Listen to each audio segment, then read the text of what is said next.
things like that. No, this starts in about 3-4 minutes. Yeah, yeah. Okay, all right. Bye.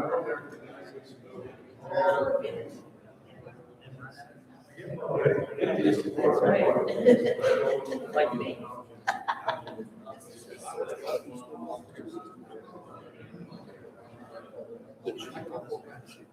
That's okay. I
You're in here, it's Thursday, except in January.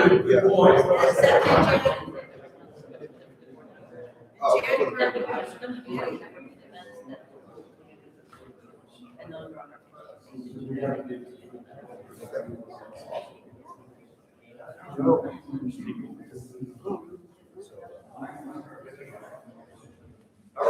Pretty good. How are you, Mark? I know. That's what I was sitting up there.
When I was a kid,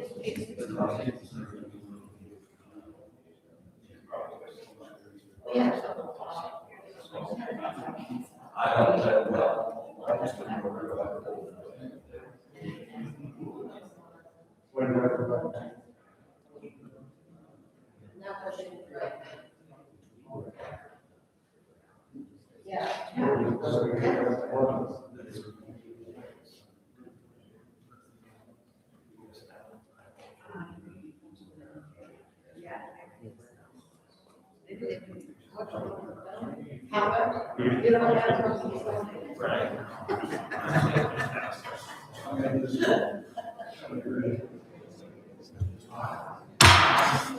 Call the meeting to order at 5:30 PM.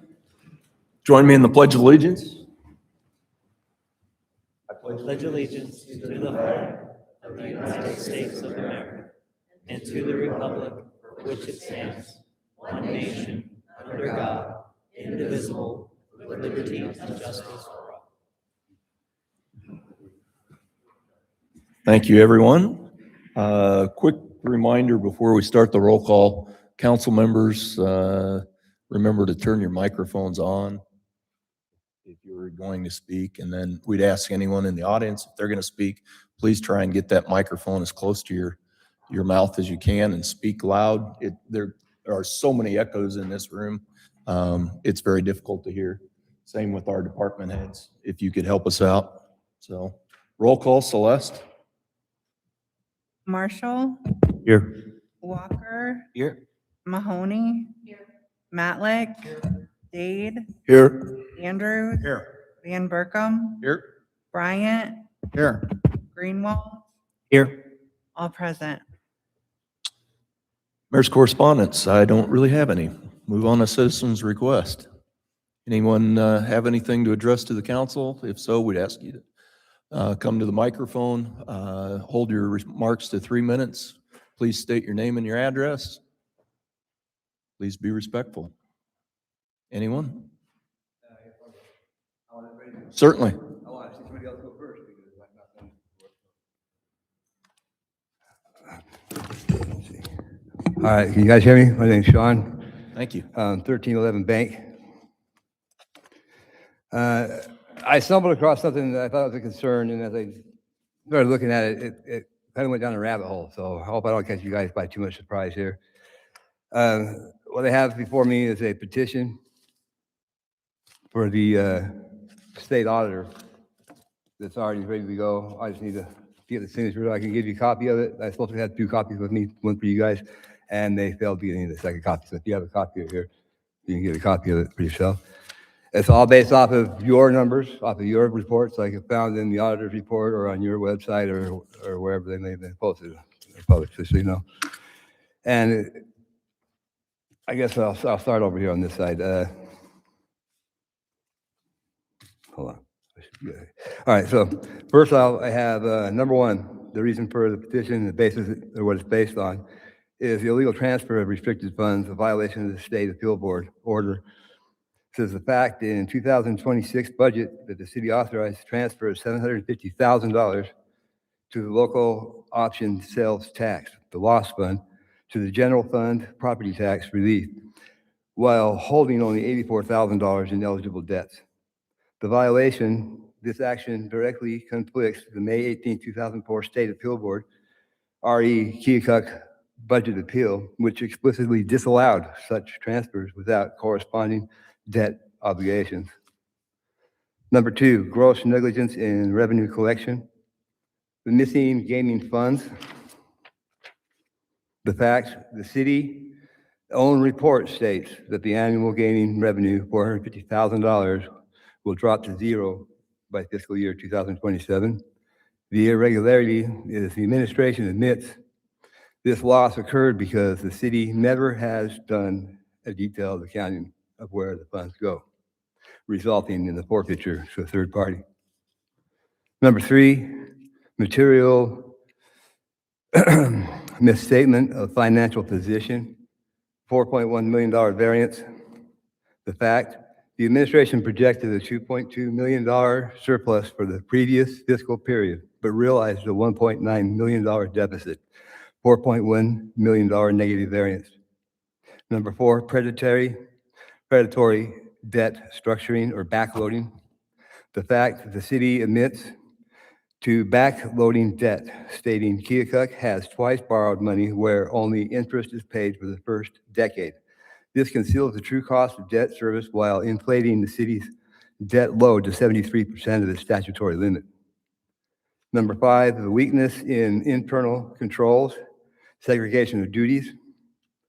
The fact the fiscal year 2024 independent audit identified a significant deficiency in the segregation of duties, stating that management has not separated incompatible activities, creating a direct risk of the safeguarding of cash.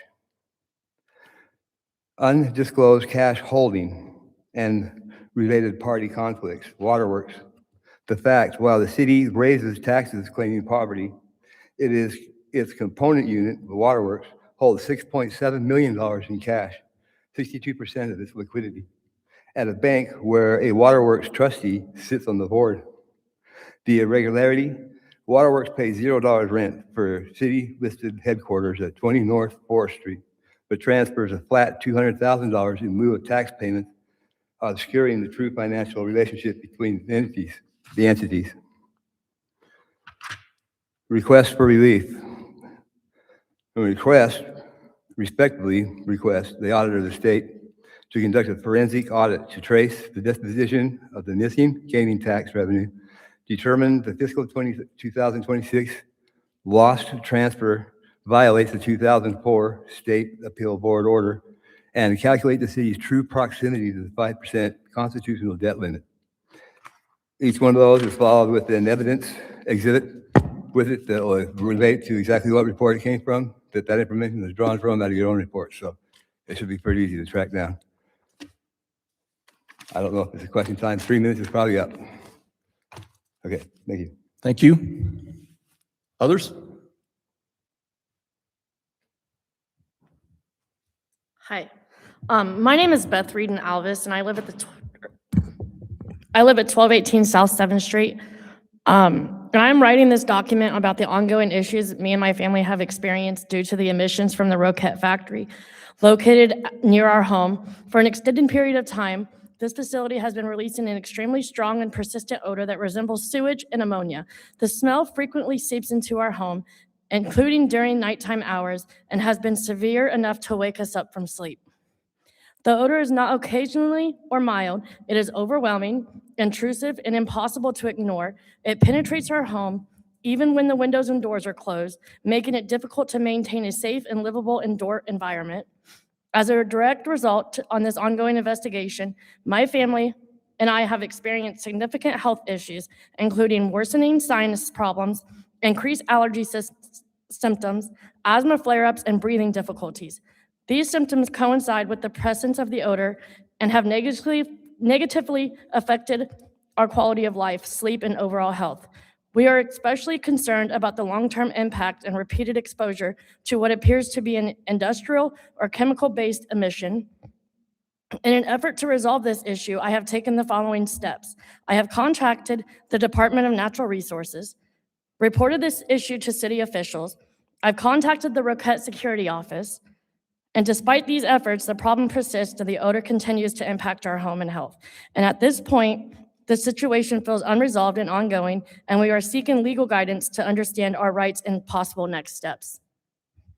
And I did get a call from the DNR today, and the EPA, they're getting a hold of the EPA because they're not getting nowhere with the Roquette as well. My daughter's a 22-week micropreemie. I've lived in West K my whole life. West K used to be a beautiful part of town to live. Everybody knew everybody got along. It was just where you want to live. Anymore, I don't want to live there. Because, like I said, my daughter's a 22-week micropreemie, immature lungs. This is affecting her. She was in the NICU for 148 days. She's severely asthmatic. She has to take a breathing treatment every day on top of Singulair, on top of a inhaler that she has to take every day. My daughter should not have to live that life because a factory wants to seep the raw sewage and ammonia in. And it's just, there's proof, there's facts. Roquette keeps hiding it, and I just don't know where else we can go with this. I appreciate the comments. Thank you. We have a question or two here. Ma'am? Yeah. Did you guys have a petition? Yes, I started a petition, I want to say it was the end of April, beginning of May. And And I ended up getting like 50 to 60 signatures, I want to say. And I had sent that petition with Dave Dye because I was going on a trip to Florida. So he finished it, and then he presented that with the city council and the city council meetings and stuff like that because I was in Florida. I was unable to do that. But yes, I did start the petition. Honestly, I want to start a protest. I just don't know where to go with that. I'm waiting to get in contact with the lawyer and see if we're able to do the protest against Roquette. Because if we are, I'm full-blown going for it. My daughter's health is more important than anything in this world. My mom passed away in 2014 of multiple sclerosis. Not sure if everybody's aware of that. But they say it's hereditary. It's an autoimmune disease. Something had triggered that for her to get diagnosed with that autoimmune disease. Nobody on her side of the family, mom's side, dad's side, nobody has ever been diagnosed with multiple sclerosis. And we're pretty sure what triggered it was Roquette. Because growing up, I grew up in the 700 block of Carroll Street. You know, like I said, before that, I was out on Oak Street. Like, West K was my life. You know, we used to be able to go down to the creek and play, used to go to Clay Mountain and play. You can't do that no more. I feel sorry for these kids because they don't have a life outside of video games anymore because this town's just not safe to send them out to do anything. But Roquette is a big part of a lot of the health issues.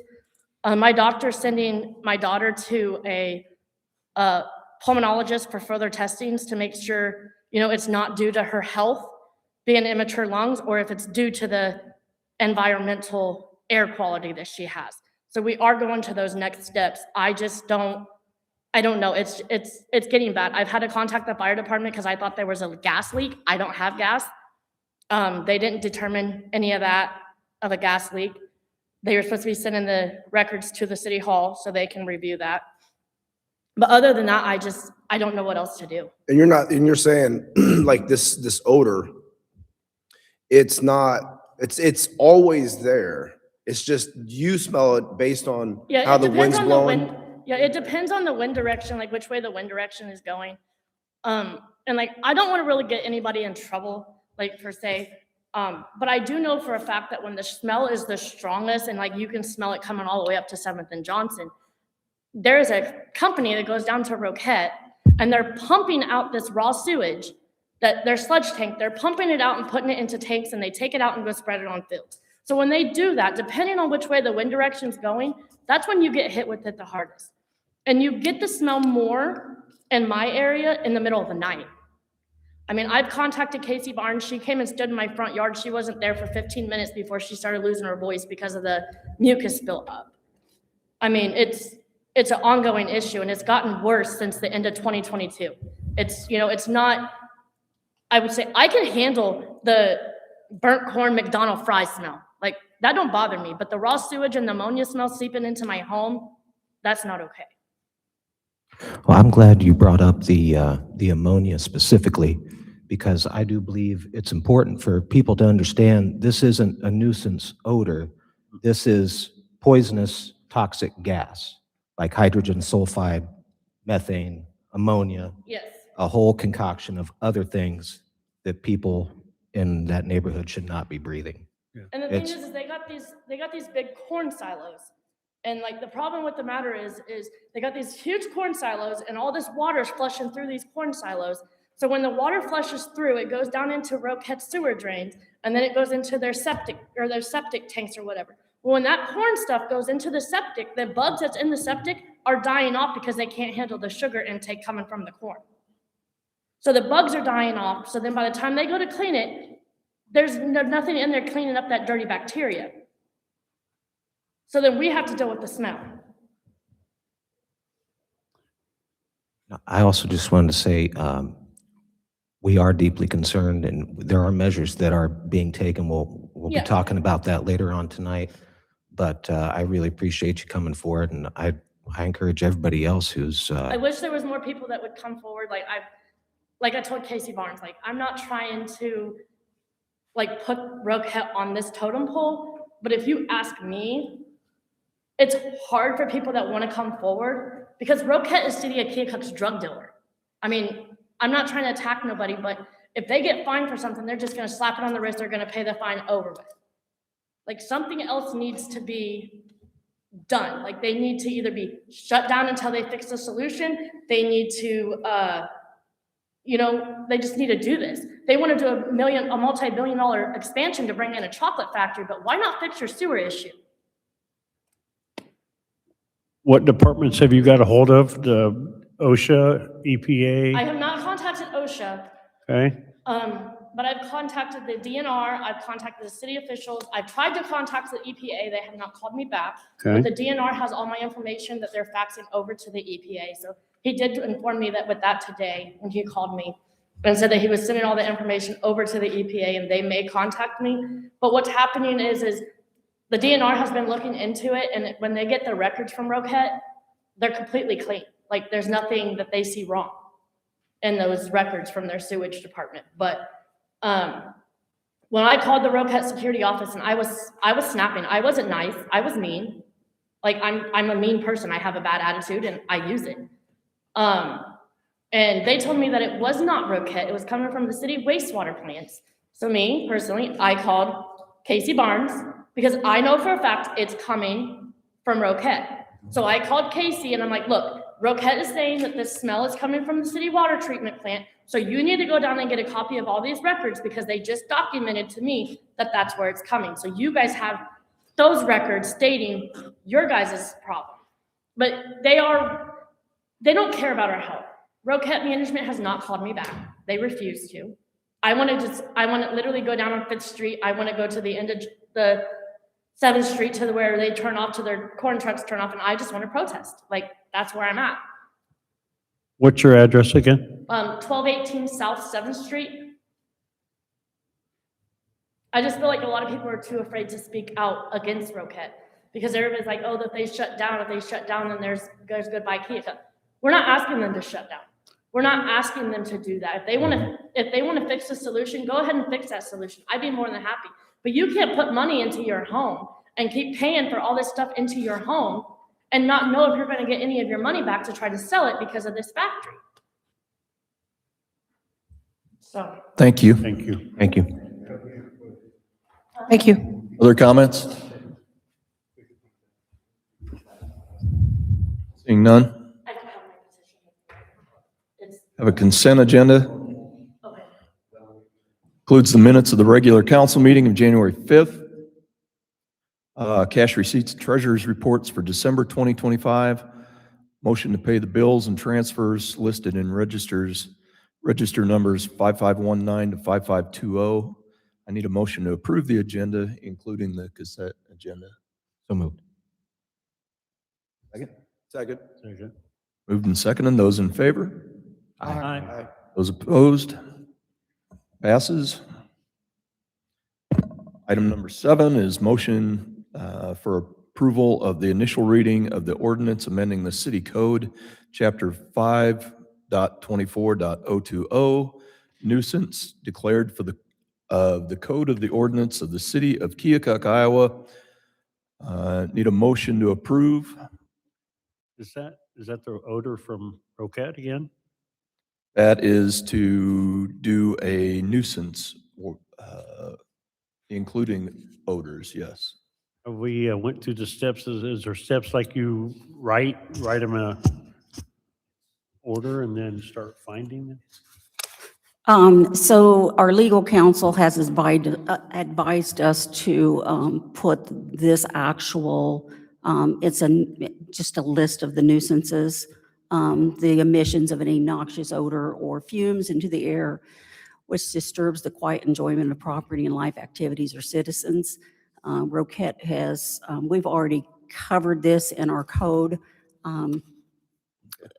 In our nuisance code, we refer to the Iowa Code of Nuisances, and noxious odors is part of that actual code, but he just wanted this one actually in the list of our actual Title V. And we have been speaking with Roquette. There's been letters already sent, and we've been speaking with them. You know, doing a few other things that we're hoping, we've got records of the calls, and we try to do wind direction when people call, to verify that. There's a few other steps that we're taking, but we are trying to work with Roquette, to see where they go with this. Right. With Roquette, everybody you talk to at Roquette says it's not their problem. They won't admit to their problem. Is this going to help them admit that?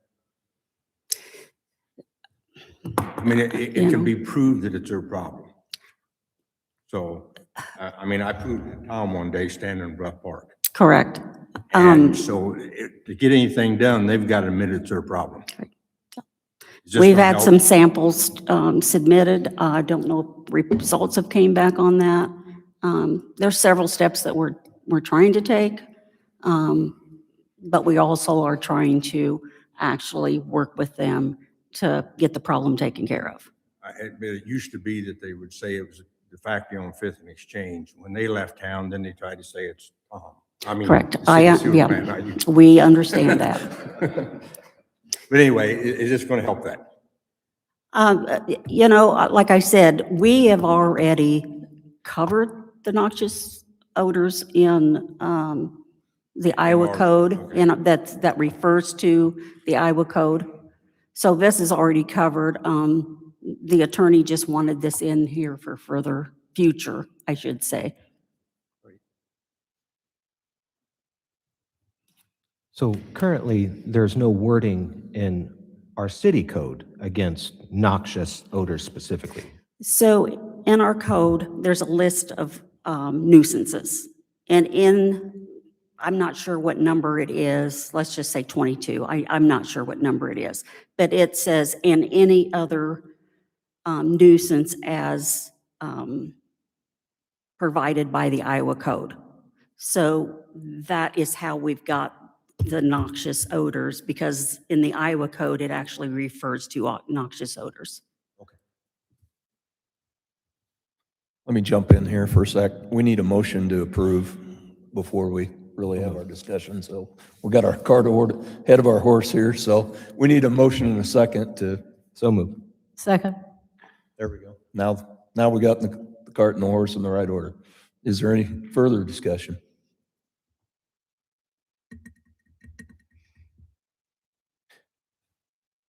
We'll ask for a roll call on this. I just have one question real quick, if I may. So once this is put in our ordinance, will we be delivering a nuisance order to Roquette based on this noxious odor? Or noxious gas, rather? We've already issued them, we've already did that. Excellent. Thank you. Well, so they're such a big company that they keep getting the nuisance order. We could go to find them and they're, sure.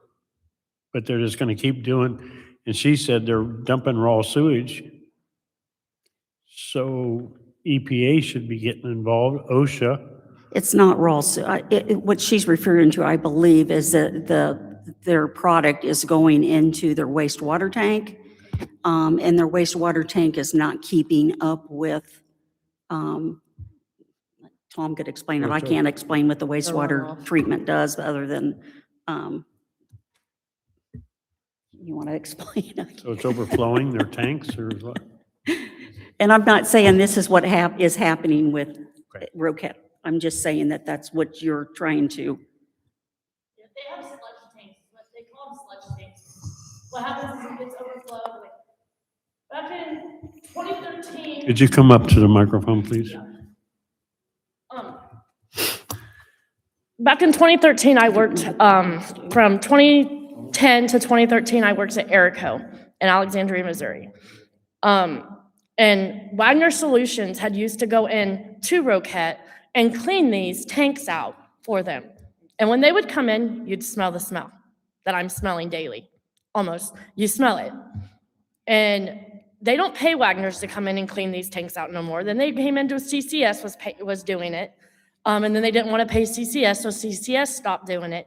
Well, now LCL Farms is going in there and they're sucking it out, and then they're going and taking it and spreading it on their fields. Well, when they suck that out, we have to smell it. I have been confirmed by an LCL employee, I will not mention his name, that the smell is definitely coming from those sludge tanks. And it's their wastewater tanks that the smell is coming from. They're killing off the bugs. And when they kill off those bugs, it's not keeping up. So when they have to go and empty them, before they get overflowed, when they open it up, it's like they're opening up a septic tank and they're just sucking it into another dump truck type thing. And then they're going and spreading it on a field. That's not okay. And if I could work a drone and I could figure out how to do those camera drones, I would get it all on video, but I don't know how to do that.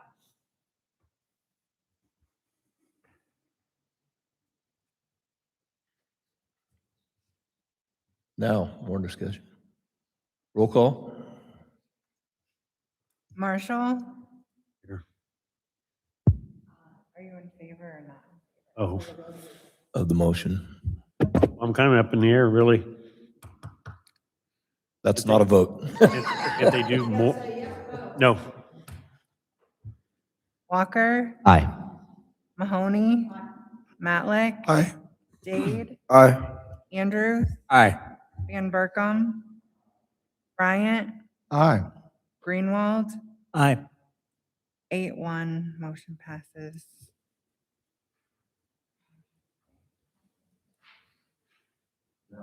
Oh, excuse me. Now I'd entertain a motion to waive the second and third reading of this ordinance. So moved. Second. Moved and seconded. Any discussion? For like a violation of this ordinance, what's the enforcement mechanism for it? Is it civil, criminal, who does it? Like the enforcement mechanism for the nuisance ordinance itself for this, is it civil, criminal, and who handles that?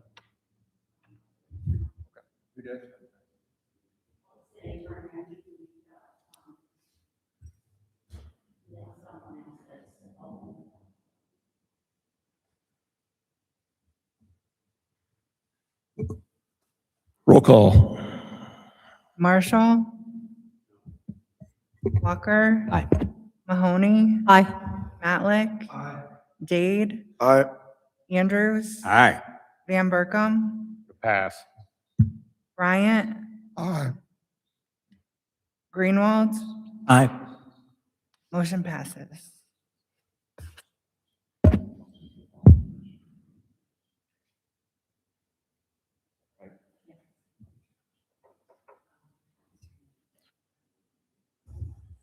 All right, now I'd accept the motion to adopt and give final approval of the ordinance. Need So a moved. motion to that effect. So, second. All those in favor? Aye. Aye. Aye. Those opposed? Pass. Can I have, You want to do a roll call? Hold on. Do you want to, can they build domes over these? yeah, let's finish this first, Todd. Okay, I'm sorry. Let's do the roll call on this final motion. Marshall? No. Walker? Aye. Mahoney? Aye. Matlick? Dade? Aye. Andrews? Van Berkom? We're voting to pass final approval on the order. Bryant? Aye. Greenwald? Aye. Motion passes. Okay. Did you, Bring up what I would just said about yeah, Roquette putting domes over these, or some type of collection to when it's getting stirred up and going up, they can have domes put over these. I know they're huge, but to let it go out into the air, that's a nuisance. And so that's my concern, because that's what's causing it. It smells like rotten eggs through this whole town. all right. Thank you. Let's move on to number 8 here. Consider a resolution authorizing to execute a one-year contract with Klinger and Associates for monitoring at the North Landfill. Need a motion to approve. So moved. Second. Moved and seconded. Discussion. Klinger Associates has submitted their annual agreement for the environmental services for North Landfill. The services that are outlined are required by the current DNR permit. The estimated cost for this is $11,500. Engineering services include the following: groundwater monitoring and well maintenance, explosive gas monitoring, site inspections, the annual reporting to the DNR, landfill closure consulting, and general consulting. Comments, questions, discussion? Is there a certain time limit on how many more years we do that, or is it? This landfill, being the land is not owned by the city of Keokuk. Is it the Ferrellsville one, or? No, this is the one out by, I don't know if you're familiar with where the Glasscock hunting property is out on kind of across from the airport, way out on Oh, yeah. the highway. Grimes Lane? Yep. Yep. It's out there. And this is kind of an indefinite procedure until we can work out an agreement with the people that own the property. So it's in post-closure. It will just continue to be in post-closure until we physically own it.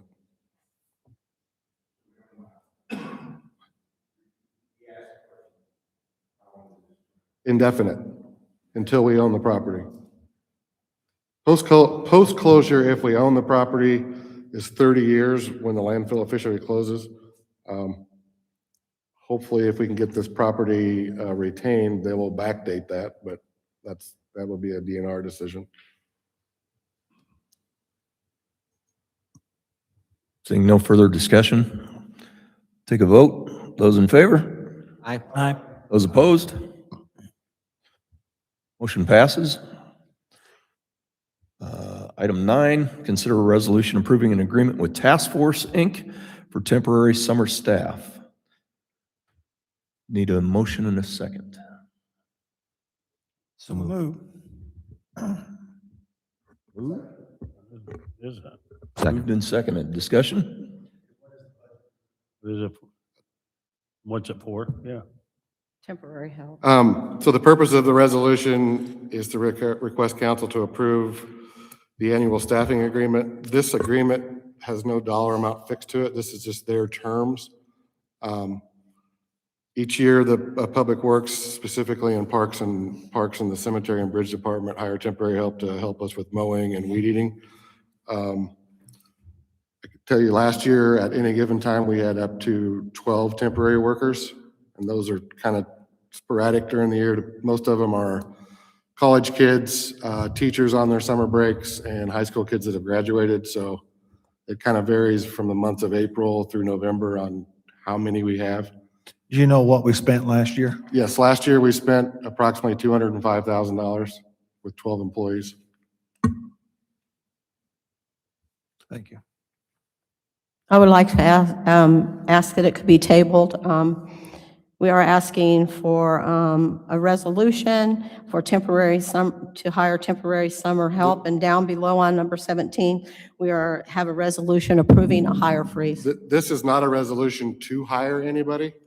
This just allows the city to hire through task force if we decide to go with the temporary help route. I still think that's putting the horse before the cart. I'd ask for a table. Did you say 205,000? Yes. It's approximately, if you average it out between 12 employees, it's approximately $17,000 per temporary employee. I would agree with Kathy that we should probably get through our budget session and see if there's any decisions that need to be made in those departments before we approve this.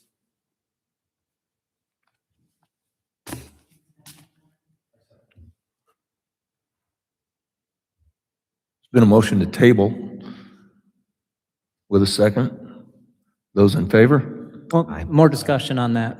Brian, are there any ramifications timeline-wise where if this is tabled and then resolved or brought back up in a month or two when we're done with budget I session? believe if we table it, it has to be brought back up at the next council meeting, but we usually hire around the end of March through the end of April. So technically, no, as long as we get something done. The ramifications if we don't hire is this long 1.5-page list of properties that 4 guys will have to mow instead of 16 guys. And we are currently, even with the 12, we get behind. Yeah. So I think this is a yearly thing. I don't know if this is something that Like I said, this is not, so when the hiring freeze goes in place, if we do want to hire, the way I read the agreement, I will have to come back to council to get approval to hire temporary help at that time anyways. So, I mean, it's ultimately up to you guys whether we want to do this again next meeting or. Well, okay, so let's say if we table it until next meeting, what are we looking to do with it besides just keep it on the table? If that makes sense.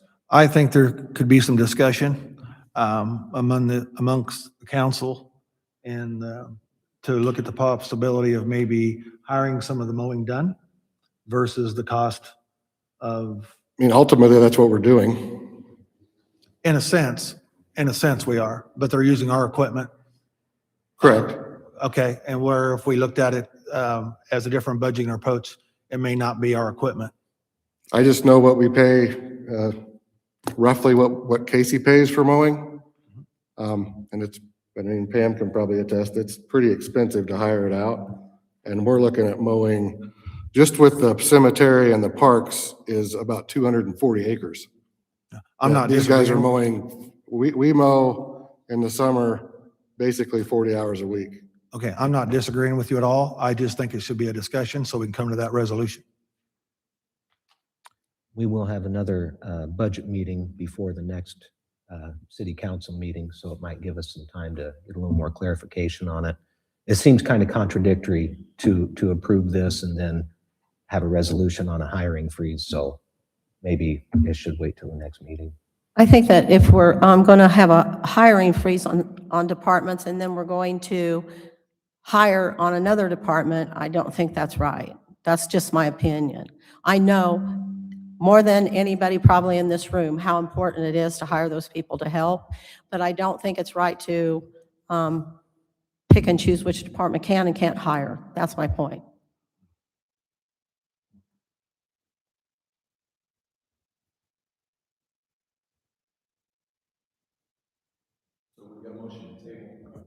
We have a motion to table. Any further discussion? Those in favor of tabling? Aye. Aye. Those opposed? Hey. Is that an aye, Roger? Yeah. Yes. Yeah. Motion to table passes. That moves us to item number 10. Consider a resolution appointing Jim Furneaux to the Southeast Iowa Regional Planning Commission Board of Directors. Need a motion to approve. So moved. And Steve second. Discussion? Jim, comments? As this says and what's in the packet, this is done on an annual basis where we have to select somebody to be the city's representative on the board of directors. That's at least recently been the city administrator. I've been doing it the last year, and I really don't know who was doing it before.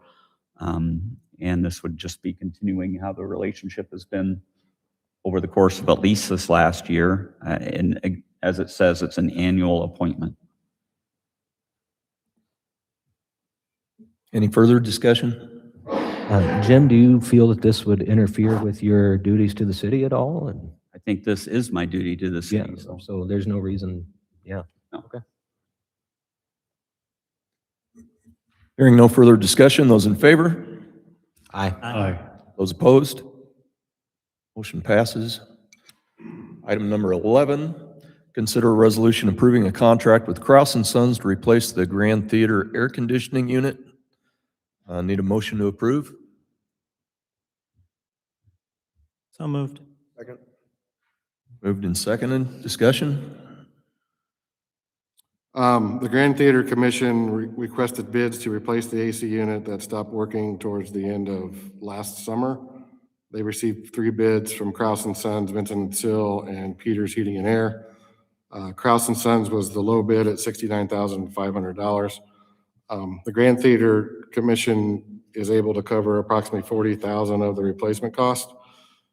In the December 4th council meeting, council passed resolution number 312-2025 allocating an amount not to exceed $30,000 to assist the Grand Theater Commission with the replacement costs. It is therefore recommended that the council approve the contract with Kraus and Sons for $69,500.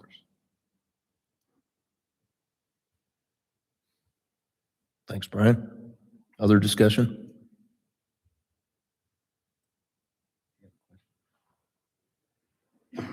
Hearing none, I'd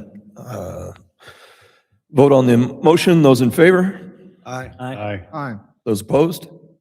Passes. Item 12, consider a resolution authorizing the mayor to sign a demolition contract for a single-family dwelling at 819 Ridge Street. Need a motion to approve? So move.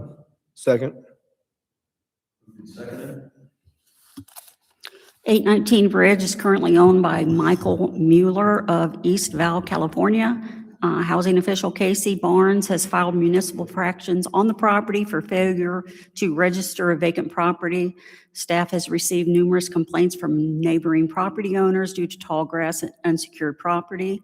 3 bids were received. The high bid was $14,000, and the low bid was submitted by CCS in the amount of $7,200. Bill will be mailed to the property owner, and if not paid within the legal limit of 30 days, a lien, also known as a special assessment, will be filed on the property. What do we buy the property down in that area? The one thing that I did see is that it's definitely like we've let it get way too far out of hand. Just you could tell that different animals were been in and out of there along with people, you know, and what that does to a neighborhood, it makes it unsafe. You know, I could imagine around that area I took, you know, assessed, and it looks like it's a pretty dark little area. And so, you know, going forward, and I know that demolition costs, but for us to let, you know, property owners or renters let it get that far out of control, I think that we need to reel it in a lot. You know, we take down as many as we can with the funds that are allocated to us. Casey and I do try to, at the beginning of each year or fiscal year, try to find properties that are a nuisance, you know, that squatters are getting into, we can't keep secured. And then we do a list.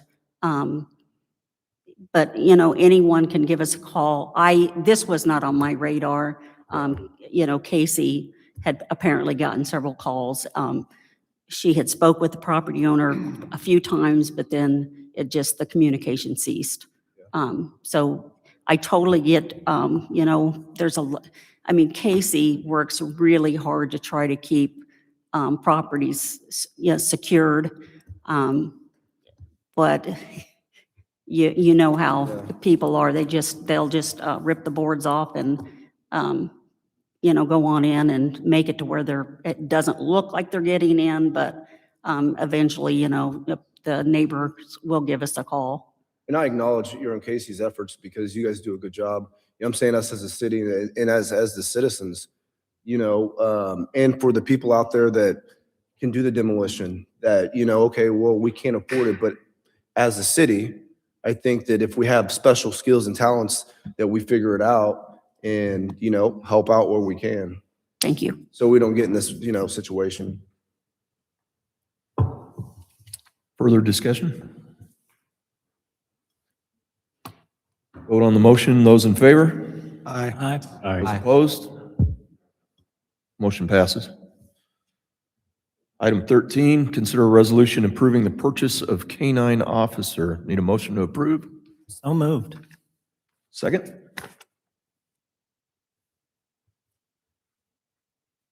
Chief Chief, would you give an overview of what's going on with Did we this? get a second?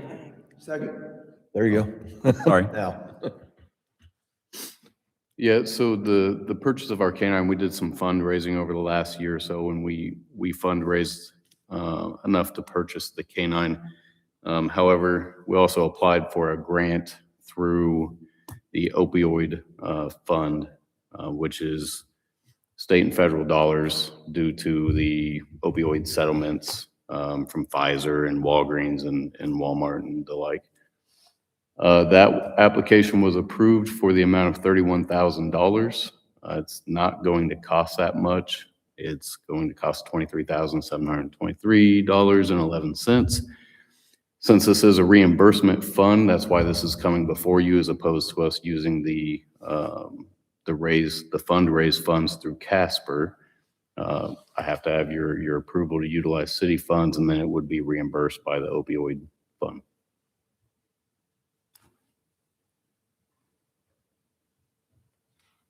Further discussion?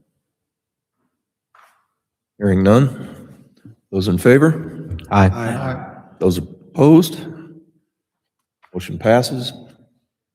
Item 14, consider resolution setting a public hearing on the application for zoning change for property located at 4045 Main Street, Keokuk, Iowa. Need a motion to approve? So move. Second. Aye. Moved and seconded. Discussion? Reardon's Towing and Transport LLC desires to rezone a portion of 4045 Main Street from C2 General Commercial and R1 Single Family Dwelling District to an M2 Heavy Industrial District to use the property as a vehicle impound yard. The Planning Commission reviewed the request on November 17th, 2025, and made a recommendation to the City Council to rezone as a conditional rezoning. The recommendation is to allow rezoning only, allowing vehicle impound storage yard and no other industrial use on the property, and fencing be installed. An agreement to the conditions must be signed by the property owner, and that's actually before the public hearing, not before the end. Sorry about that. I do not agree with the Planning Commission's recommendation. The 2018 Keokuk Comprehensive Plan Future Land Use Map shows the property's best use is commercial. This area is a gateway to our community. There is an existing vehicle salvage yard at the other entrance to our community, and I will provide further information to the council prior to the public hearing. A public hearing is required for any zoning amendment. So an agreement would be if the council chose to rezone it as a conditional use permit, it would be an agreement that they would sign that would more or less would just state that the restriction on the use of the property would be, it would be rezoned to an M2, but the applicant property shall be restricted to the use only as a vehicle impound storage yard. I would encourage the city council to go out and take a look at the property. You'll be able to see quite a few of the vehicles just going down the road there, but you can also drive back a little ways. There's at least 250 cars in various stages of, some of them are wrecked vehicles. So they're actually, the towing impound yards apparently been going on for a while, which I wasn't aware of it. The police station and Casey's vehicles that they have towed from the streets and such, or from an accident, have been going out there. It's not zoned for that. So like I said, I will get you further information so we can have for the public hearing. We have had a couple things sit into us that are opposing that, so I'll get you all that information prior.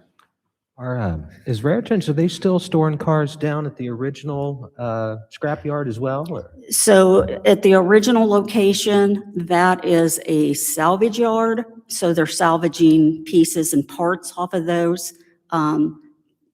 Here, they're not supposed to, I mean, they weren't supposed to have anything there. They can have vehicle storage inside. So if they wanted to, if they just had, they have several buildings out there, and I Sure, think and I they're know they got full. U-Haul out there too. Yeah, but they're not supposed to be salvaging any pieces or parts off of the vehicles there. I see. But please, if you can, go take a look. Pam, and so what we're voting on is just setting the public hearing? Just setting When- the public When hearing. is that public hearing then? It'll be on the 5th of February. Okay, Mhm. thank you. Further discussion?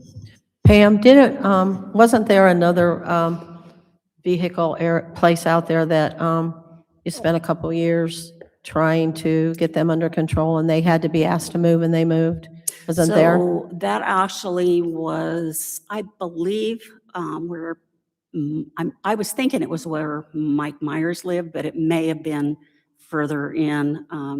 But yes, it was, is it where Hypno's at? Okay. There was an actual I think it was Blankenship, and they had Yes. a vehicle repair shop. But he would actually have, there was just junk vehicles everywhere, and he would be salvaging pieces off of those to repair vehicles. And we did end up having to take that one to court, and we did win that. So there was all had to be removed. Thank you. Further discussion? Hearing none, those in favor? Aye. Those opposed? Aye. Aye. Aye.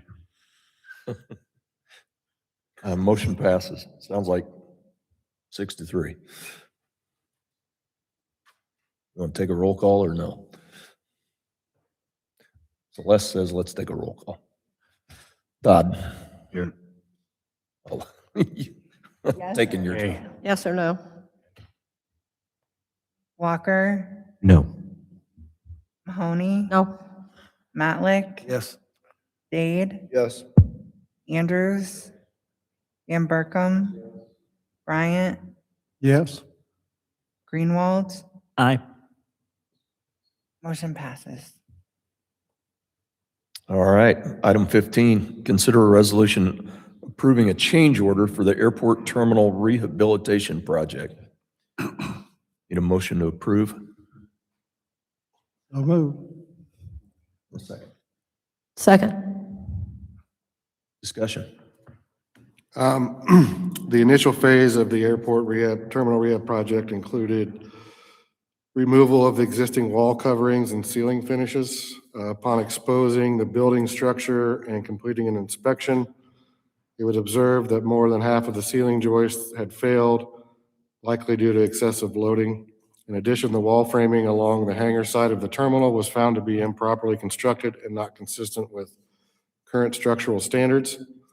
Attached is change order number 1 related to the airport terminal rehab project. McClure Engineering has developed exterior elevations to better show what the exterior would look like when completed. McClure has provided additional information and details related to the materials and construction expectations.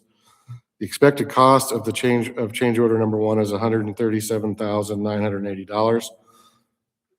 We are going to work to put as much of the cost of this change order into the current grant so that the local match will be 5%. However, we do know some of this change order will be at a 10% local match level. To be the most conservative, we would expect the local match related to this change order not to exceed $13,800.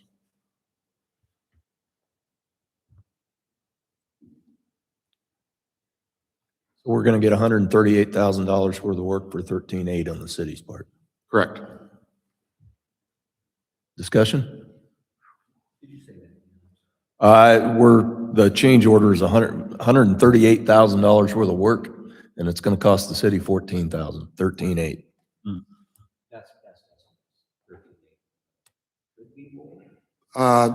That was, per the engineer, he estimated it high.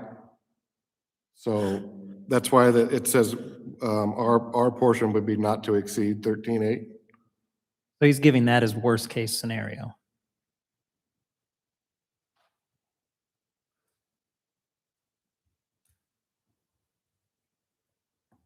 Other discussion?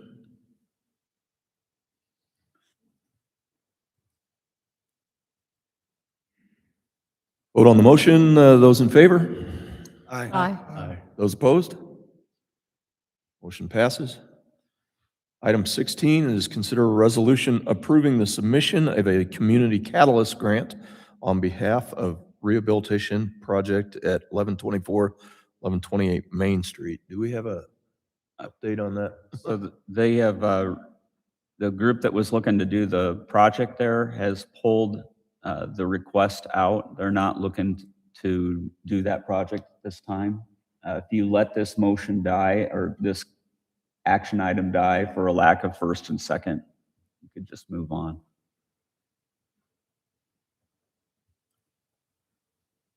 So they don't want to do it right now. Correct. Motion to approve. Hearing none. Fails or doesn't come up. Item 17, consider resolution approving a hiring freeze. Need a motion to approve. Second. Discussion? So as was written in the packet, this came up, the mayor thought after the budget meeting on the 5th, that based off of that conversations that we should be considering a hiring freeze until we have a path forward for what's going on in this budget process. It's not anticipated that that's a long-term ask. It's more trying to make sure that we're not filling positions in the meantime while we're trying to figure out what's going on. Does that sum up what you were wanting to try to accomplish? Yes, it does. Yeah. And this as presented does allow for hirings to take place if necessary, correct? There's still a mechanism for that? Yeah, there's a mechanism in there for that. It's subject to the mayor's purview on that. It says. So I didn't know how else to word that. The thought was, we're still operating on the current budget until June 30th. So, and we're trying to make these cuts that we're looking at doing. And it could be said that, it's in this budget, so we ought to do it. But we may want to hold off on those things until we get next year's figured out. If we end up hiring somebody, we'd hate to let them go by July 1st. So.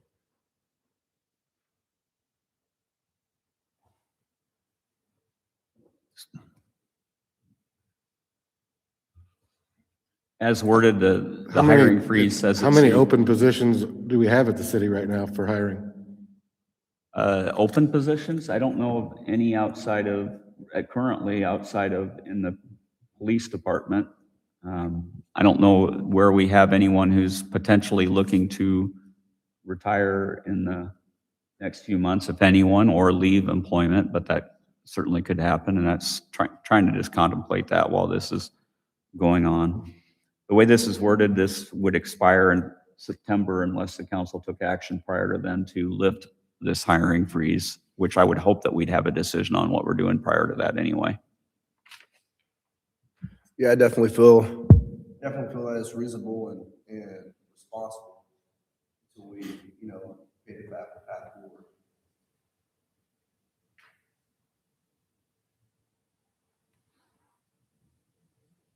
Further discussion? Hearing none, those in favor? Aye. Those opposed? Motion passes. Item 18, consider a resolution approving contract with Southeast Iowa Regional Planning Commission for a brownfield cleanup funding grant. Need a motion to approve? So moved. Second. This is in regards to the final phase or the third phase of this project. I don't know if I can say final yet, but I think it'll be final. We received just shy of $2 million for this portion of the cleanup effort. Within the grant agreement with the EPA, and there was a section for $64,000 for various administrative functions that was anticipated that Southeast Iowa Regional Planning Commission would fulfill. The contract you have before you is a contract for those administrative services in that amount of $64,000, not to exceed $64,000. So this is, the services that are in here would be fully funded through the grant itself.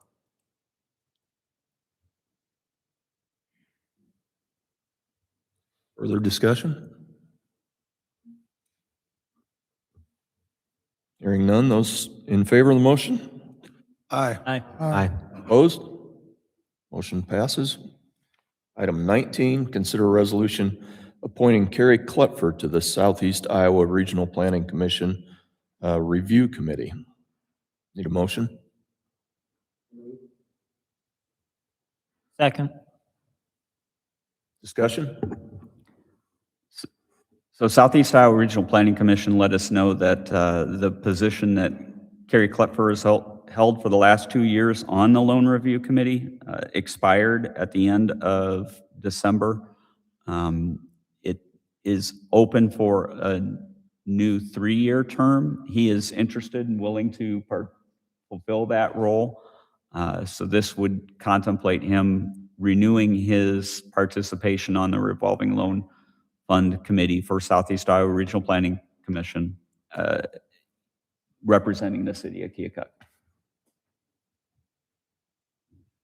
Any further discussion? Those in favor? Aye. Those opposed? Motion passes. Item 20, consider resolution approving electronic control device purchase. Need a motion to approve. So moved. Discussion? Yeah, or Zeth? commonly referred to as. I was going to say, Yeah. oh, it says tasers. Yeah, commonly referred to as tasers, so everybody kind of understands what we're talking about. Those have a manufacturer's recommended life of 5 years. Ours are well past 5 years. I've looked at trying to get these purchased for a couple years now. They're very expensive. The reason you'll see in the council action form that I asked for $15,000 last year to go towards that purchase. I was looking at purchasing 4 or 5 this year and then 4 or 5 next year due to the cost. Talking with Taser, their fiscal year runs January 1 through December. They said that there was going to be a price increase of approximately 4 to 6%. January 1. That's why it's in front of you now, is to save that 4 to 6% on the additional purchases that would take place after July 1, because they're honoring the 2025 price on those. This is absolutely bare bones. It's tasers, it's cartridges, it's the training suit that comes with it, and some inert cartridges that you use for training. It's very, very bare bones. It's as cheap as I can get them. For discussion? Hearing none. Those in favor? Aye. Aye. Aye. Those opposed? Motion passes. Council liaison reports?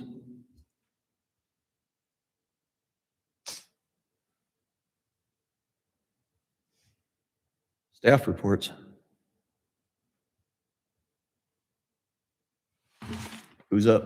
I think the only thing I would mention, the Governor Reynolds has released her property tax proposal. I'd encourage you to take a look at what it includes in it. I don't really know what kind of an impact the overall package would have if it was implemented. There's a few different changes in there, changing the comprehensive reassessment that occurs on every other year, making that to be every 3rd year. I don't know that would have a tremendous amount of impact outside of the fact that there is a restriction on revenue growth for 2% per year outside of debt service and school funding. We've seen some years where our valuation, this year, our valuation went up 4%. That's one of the highest it's gone up in the last decade. but we're capped at 2% already. The proposal that is here would make it to where if you had that reappraisal occur every third year, the years where those reappraisals go in, you might see a larger increase, and you would still be capped down to 2% instead of maybe a 3% or something like that. That's going on. So it's the devil's in the details. Everyone's going to be impacted differently, and you're playing what ifs on what the restrictions are. It's just there are going to be property tax restrictions with this. For local governments, it's our primary funding source. It's until we know what happens. This isn't the first proposal. I think either the Senate or House Republicans had already released one. There will be multiple versions of. There's 3 now. There'll be multiple versions that go through, and you just have to kind of track and see what happens. I haven't seen any costing efforts go into it, but one of the problems is every community is different for how it impacts them. So just pay attention. One of the pieces that's included in here too is for her bill is tax increment finance.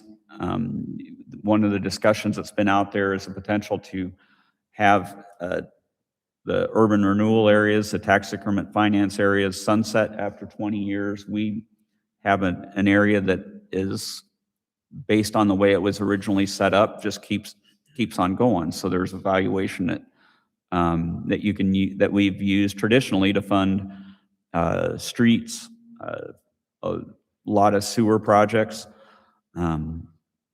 If there is a 20-year cutoff, one of the things that will happen at the end of that 20 years, we just do not historically haven't had very much property tax valuation growth. A 20-year sunset for the kind of growth that we have would severely limit any potential usage of tax increment financing for any project. And I think it's something to at least be aware of. That one in particular, for our ability to use TIF would be something that would pretty much end our use of TIF in the future. The wording that's in the governor's proposal and how it's to be used for public infrastructure, redevelopment, economic development projects fits with what we do anyway. There's nothing in there that's different from how we have traditionally used it. So the kind of things that they're trying to limit it to be used for matches it with what we already use it for. It's more about the sunset provision on it. This has an impact on any community that's using TIF, but for a community with low, very minimal property tax valuation growth, it's very hard to have it be a flexible tool. So just pay attention as that moves forward. And I think the only other thing I had to mention is just a reminder, we get to be back here on Saturday morning at 8 o'clock. What are we going to be covering in that, Celeste?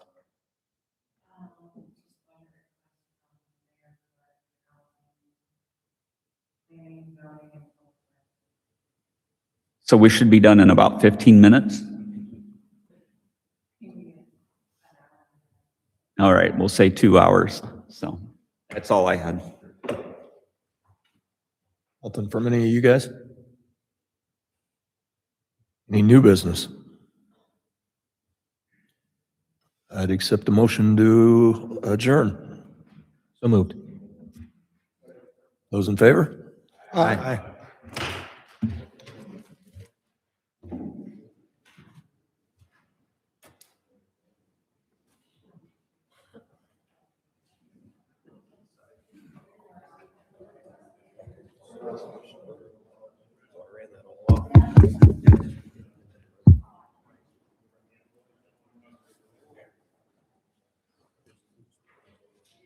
Steve. Hey, good to see you. You're looking good. We're still upright.